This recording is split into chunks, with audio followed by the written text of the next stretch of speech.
unfold.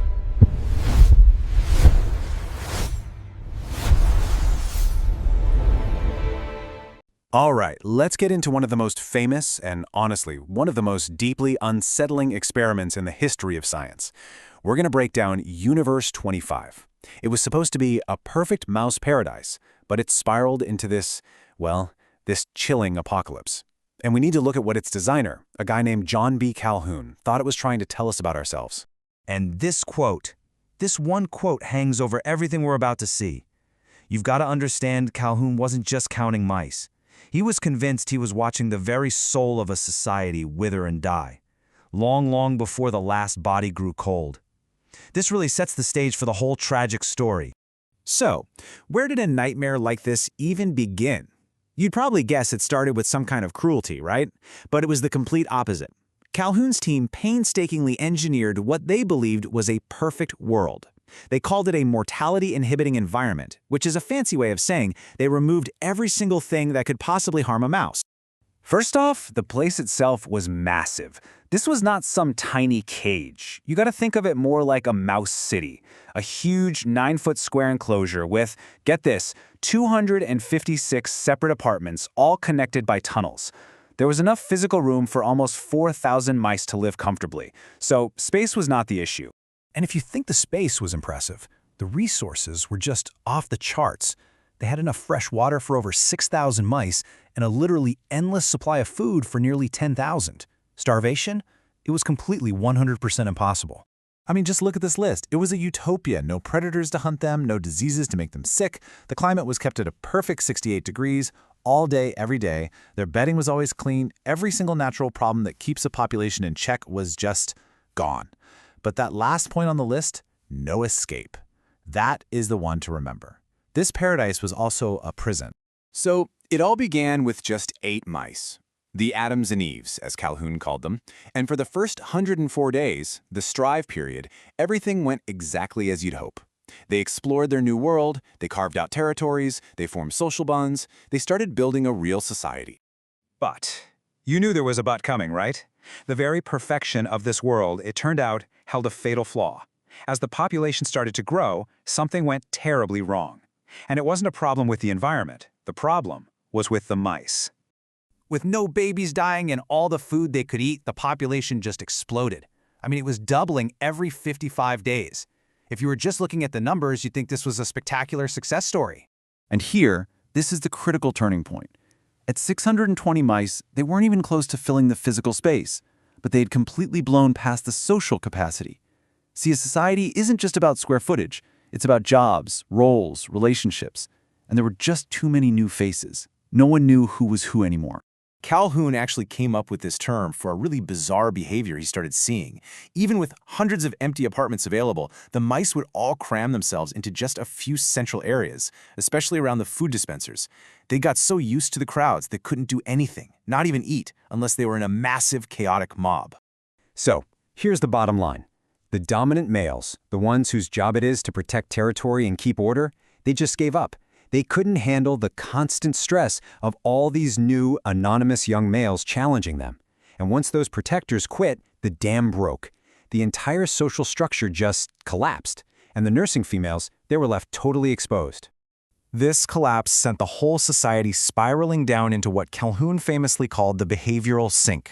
You can think of it like a social black hole, a vortex, where all normal behaviors got twisted into these grotesque parodies. As everything fell apart, the population splintered into these disturbing new groups.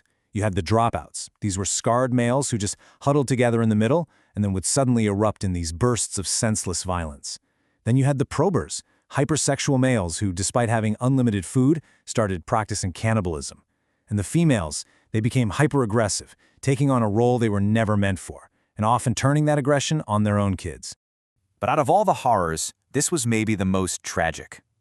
Without any protection, the mothers became just as dangerous as the invaders. They were so stressed they'd attack anyone, and in their rage, they'd often turn on their own babies, wounding them, abandoning them, sometimes even killing them. And the result? In those chaotic central areas, the infant mortality rate shot up to 96%. 96. The nests, which should have been the safest place in the universe, became tombs. The colony was literally destroying its own future from the inside out. Out of all this violence and chaos, one final, eerie generation emerged. They weren't violent, they weren't aggressive, they were something much, much stranger. And to Calhoun, they were the most tragic figures of all. He called them the Beautiful Ones, and the name is just chillingly accurate. These were mice born into a world so broken, they never learned how to be mice. Physically, they were perfect specimens, but their social spirit, it was basically stillborn. Their entire life was boiled down to just these three simple, solitary actions: eat, drink, and groom themselves. That's it. They never fought, so their fur was perfect, totally unscarred. They never tried to mate, they never built nests or raised families. They just existed, consuming resources and preening, all alone. Calhoun called them autistic-like creatures. That was his term for this profound social withdrawal. They had retreated so far into themselves that even when he took them out and put them in a new, perfect environment with healthy mates, they had no idea what to do. The damage was permanent. It was like the fundamental software of how to be a mouse had been completely erased from their brains. And this is where the story stops being about mice and turns into a terrifying warning for us. Calhoun was absolutely convinced he wasn't just watching rodents. He believed he was watching a universal principle of social collapse that could just as easily apply to people. I mean, look at this. The parallels are just unsettling. The behavior of the Beautiful Ones, withdrawing from society, avoiding relationships and conflict, focusing only on themselves, it sounds eerily similar to modern phenomena like Japan's hikikomori, the young people who lock themselves away, or the so-called herbivore men who shun romance. Calhoun's biggest fear was that, in our own crowded, post-scarcity world, the human spirit could also just collapse. Which brings us right back to that quote from the beginning. For Calhoun, this was the ultimate lesson, what he called death squared. The colony was spiritually extinct. It was full of these walking dead, the beautiful ones, long before the last mouse actually died. The death of purpose, of connection, of meaning, that was the first death. The physical one was just an afterthought. And this timeline just shows you that slow, quiet end. After the population peaked, it just went into a nosedive. The last baby was conceived on day 920. For hundreds of days after that, the city was just this silent tomb of aging, solitary mice, each one just waiting for the end. The Utopia didn't die with a bang. It just faded away. So the experiment leaves us with this really haunting question. As our own physical needs are more and more easily met, and our social lives happen in these crowded but ultimately disconnected digital spaces, are we at risk of that same spiritual death? Are we creating our own behavioral sinks, grooming our online profiles while we forget how to actually connect with each other? Universe 25 is empty now, but the reflection it holds up to us, that's still here.